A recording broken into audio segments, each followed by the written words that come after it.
Nací en medio de la fe y la esperanza, en los brazos de una familia que apenas pude conocer.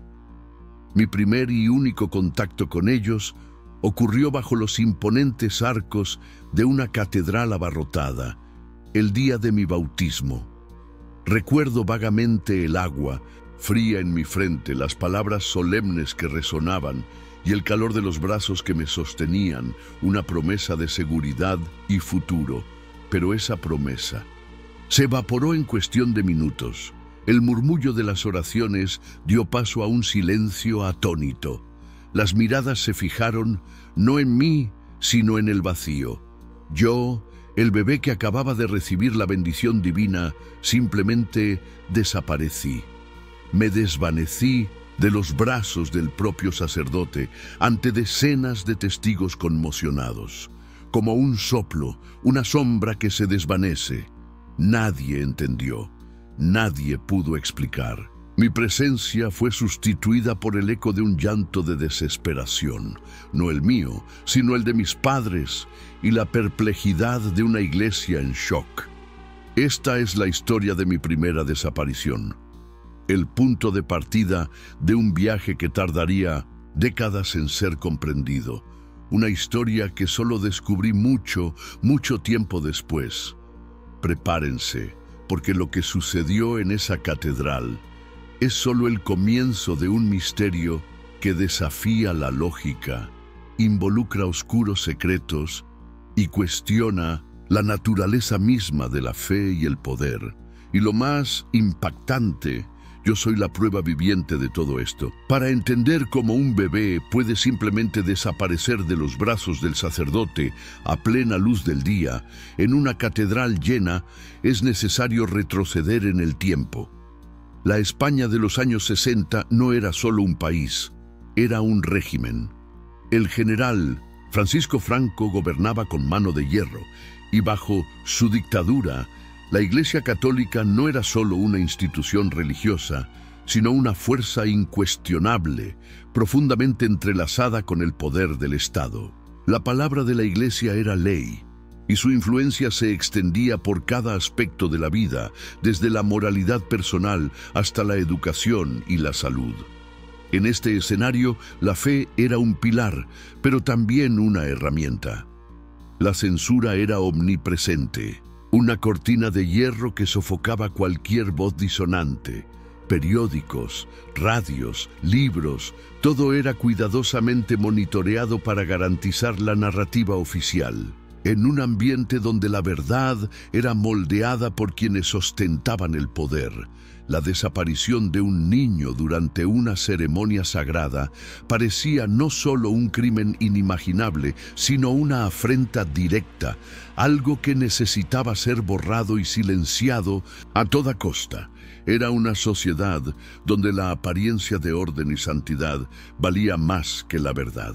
Dentro de esta estructura rígida, las instituciones que debían proteger a los más vulnerables se convirtieron, irónicamente, en guardianes de secretos oscuros.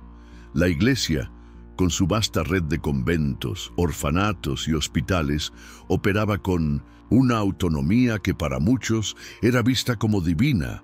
Pero detrás de esta fachada de benevolencia, los secretos comenzaron a enraizar. Para mi familia biológica, aquel día de bautismo, que debería haber sido de pura celebración, se transformó instantáneamente en el hito de un dolor lacerante. Y más que eso, en el comienzo de una pesadilla de silencio forzado. El llanto desesperado de mis padres en la catedral se vio rápidamente ahogado por una pared invisible, pero impenetrable. Cuestionar la desaparición, investigar la verdad, clamar por respuestas sobre el paradero de un recién nacido. Eso no era solo un acto de desesperación parental, era desafiar las propias estructuras de poder de la época. La Iglesia, con 1900, su vasta red de influencia y el respeto casi absoluto que comandaba, y el régimen franquista, con sus tentáculos opresores y su censura implacable, parecían conspirar en perfecta armonía para borrar cualquier rastro de mi existencia. Los registros de mi nacimiento, los papeles de mi bautismo, cualquier documento que pudiera probar que yo siquiera había existido, todo desapareció como si nunca hubiera estado allí. Una densa niebla de burocracia y secreto cubrió la verdad, dejando a mis padres en una agonía solitaria, pero el silencio, por denso y sofocante que fuera, no puede sofocar para siempre la voz de la verdad. No importa cuán bien guardados estén los secretos, los ecos del dolor, cuando son muchos, acaban por encontrarse. Lentamente, como susurros que viajan con el viento, las historias comenzaron a circular. Padres y madres, llevando cicatrices invisibles, sintiendo el mismo dolor que mis padres, comenzaron a encontrarse. Primero en encuentros furtivos, luego en grupos cada vez más grandes, en las sombras del dolor compartido, en reuniones discretas, donde la esperanza era un riesgo. Historias fragmentadas emergían, relatos de bebés que desaparecieron en maternidades poco después del nacimiento, desapariciones inexplicables en hospitales bajo la vigilancia de monjas o enfermeras, y, sí, casos idénticos al mío. Niños que se evaporaron durante el propio bautismo en ceremonias religiosas que deberían haber sido de bendición, no de robo. Lo que antes parecía una tragedia aislada para cada familia, una fatalidad inexplicable, comenzó a dibujar un patrón sombrío y perturbador. Una pregunta antes impensable cobraba fuerza. ¿Sería posible que la verdad, como una luz parpadeante que se empeña en encenderse en la oscuridad más densa, comenzó a manifestarse de una fuente absolutamente inesperada? Décadas pasaron desde mi desaparición. Las heridas abiertas en el pasado, aunque invisibles, aún palpitaban en las almas de tantas familias. El tiempo, que debería sanar, solo había cubierto las cicatrices con una capa de polvo y resignación. Pero la justicia, o tal vez la conciencia, a veces tiene su propio tiempo.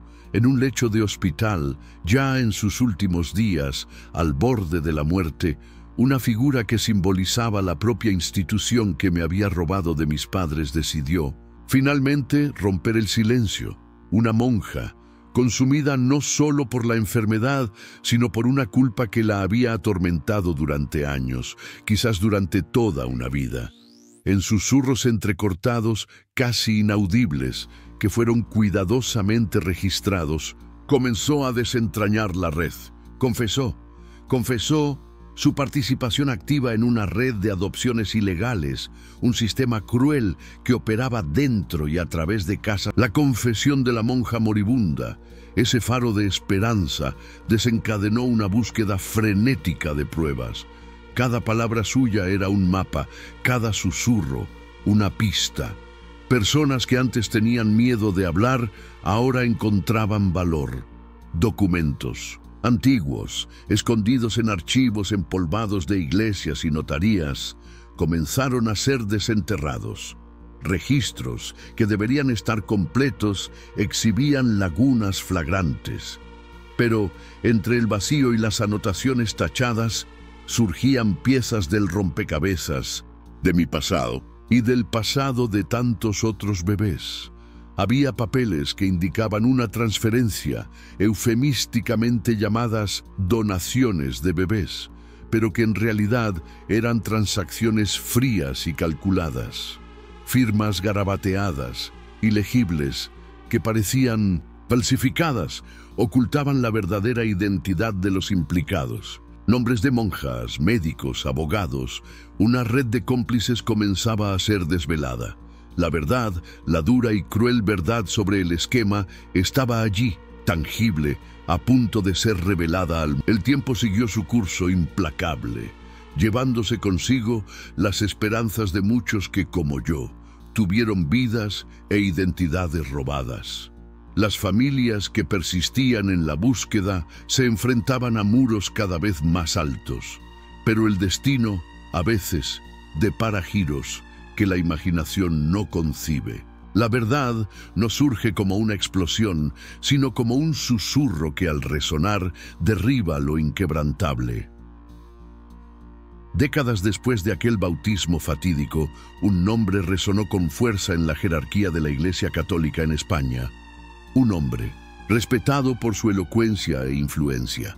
Al investigar su pasado, detalles borrosos, lagunas en su historia y registros surgieron. Entonces, una coincidencia, un vínculo inquietante con la poca información que la búsqueda de mi paradero había logrado reunir sobre mi secuestro.